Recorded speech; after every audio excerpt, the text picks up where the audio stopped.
This is why Overwatch in 2022 is do or die. Ladies and gentlemen, welcome to the channel. It's 2022. I'm sure you guys are aware of that by now. And Overwatch is 2,049 days or 5.6 years old. Now, in today's gaming landscape of rapid updates, constant flows of new content and new ideas, Overwatch is stagnant and Overwatch has been left behind. Overwatch is considered by many to be simply over. It's been stagnant and devoid of mainline content for a number of years now. Echo was the final hero launch. And you know what? She launched on April the 14th, 2019.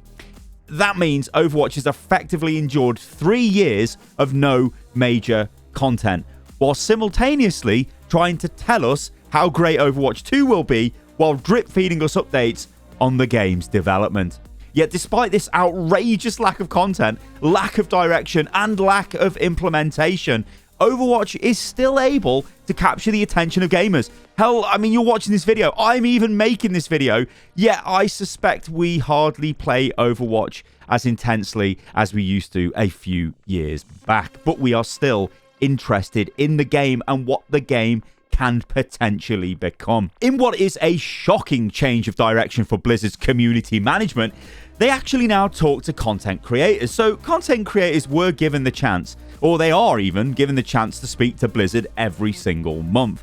Now, I'm lucky enough to be one of these content creators, and before I go any further, I do need to kind of make it clear that I am under an NDA following the recent call. Now, an NDA is a non-disclosure agreement, and these are basically in place to make sure that leaks don't happen and to prevent them from potentially screwing up any official plans Blizzard have with Overwatch. But what I can tell you is nothing was shown to creators in that call. There was no content shown off. There was no, this is what's coming to the game, this is what we're doing with the game. It was simply Blizzard saying these are strong indicators on our direction of the game in 2022. Now, again, like I can't go into detail on what that direction might be, I can again tell you it was fairly loose. It wasn't, this is exactly what we're doing, this is a list of things that are happening, yada, yada, yada. It was none of that. But you know what, guys? I don't think it really takes a theoretical astrophysicist to work out what could make content creators happy. I mean, I guess the clue is kind of in their job description. So what will this year hold for Overwatch? Why is 2022 the biggest year in Overwatch's history? Well, it's pretty simple. It's just do or die. Now, we know for certain that Overwatch League 2022 kicks off in April. We also know it's being played on an early version of Overwatch 2's PvP. That means 5v5, new game modes, new hero reworks, new maps, and potentially new heroes in play. Where this becomes quite confusing to us and to me is the players of the game. We will still be playing Overwatch as we know it right now, and the pros will be playing a different version of the game. I mean, surely that can't be the case, right? Now, there's lots of factors in play here.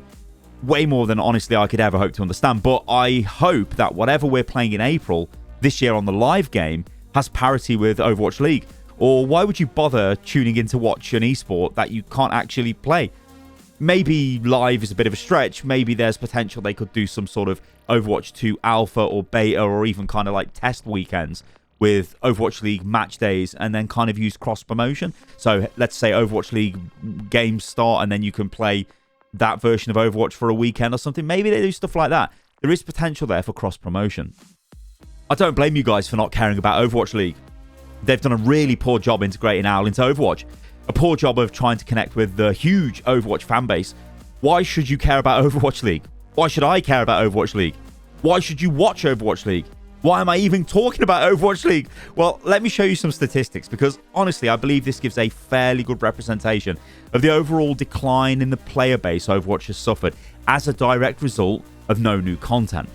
I'm going to be focusing on peak viewers in these stats, as to me that shows the player interest. If your peak audience is high, then people are interested. This might be seen as a bit of a simplistic approach, as stats such as hours watched, i.e. watch time, are touted as a better gauge of engagement. But to me, if you're not pulling high peak concurrent viewership numbers and that number is declining, then your product is declining. I mean, I think that's fairly simple logic, right? Overwatch League 2018 playoffs, 349,000 592 peak viewers. Overwatch League 2019 playoffs, 318,019 peak viewers. Overwatch League 2020 playoffs, 183,036 peak viewers.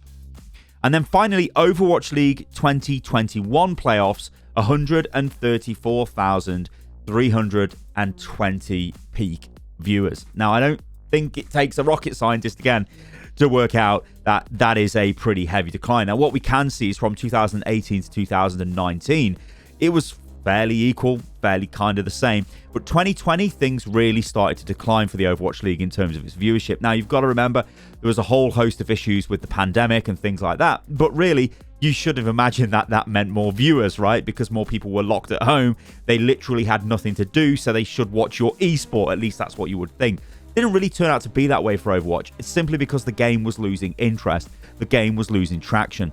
I think there is a very simple correlation between player base and number of people that watch your esport.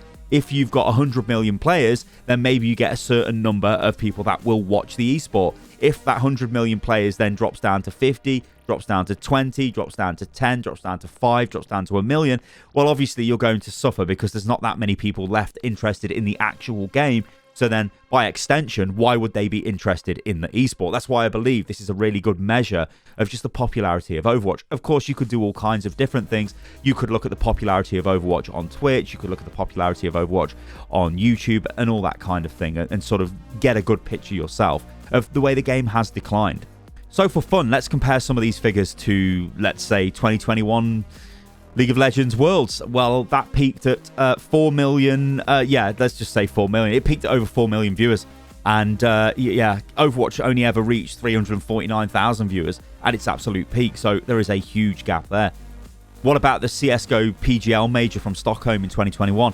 Well, that peaked at 2.7 million viewers. Again, you can see these figures are massively higher than anything Overwatch managed to achieve.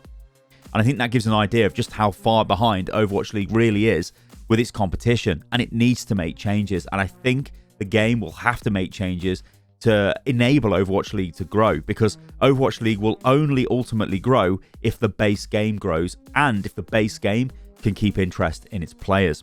What I'm getting at here, guys, is Overwatch League 2020 needs to be a success, or Overwatch League as we know is dead. Blizzard have placed an ungodly amount of belief that Overwatch 2, whenever it launches, will be able to recapture the huge lapsed audience that Overwatch has. And don't be under any illusions here. Overwatch does have a huge fan base.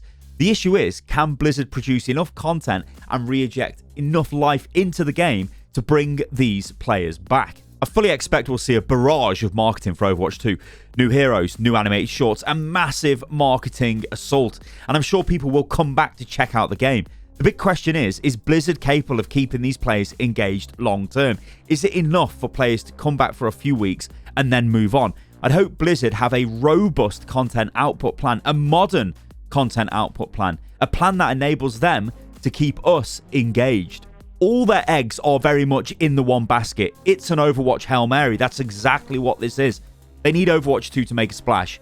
They need to relaunch Overwatch. What really worries me is we've seen all of this before. Or, well, we've seen 90% of this before. Remember that when Overwatch launched, it was completely brand new. It was a totally new IP from Blizzard. The first new IP from them in decades. It was new. Everything was new. Now, with Overwatch 2, players are already familiar with Overwatch. We know who the heroes are. We know how to play Overwatch. The list goes on and on and on. It is going to be much harder to have the same impact. I'd actually argue the same impact is impossible to achieve. Instead, Overwatch management should have realised way back in 2017 that they needed to support the game as a live service. With new content, with more content, with updated monetization, with free-to-play, with a whole host of other things. But they failed to adapt. Overwatch 2 should have been a completely redundant idea. Instead, it is the only thing that can save Overwatch, and to me, that is super risky. Please let me know in the comments below what you think about this, but I do believe this is the year of make or break for Overwatch. We have suffered through a massive content drought. There has been not much going on with the game, very little reason to get excited about getting into Overwatch. I can't imagine new players are flocking to Overwatch as well.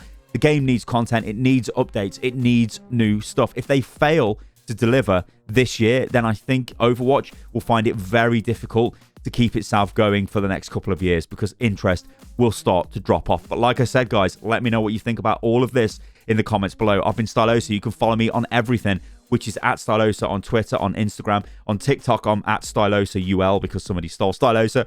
Go figure. And yeah, all right, guys, thank you for watching, and I'll catch you lovely lot on the next video. Toodaloo.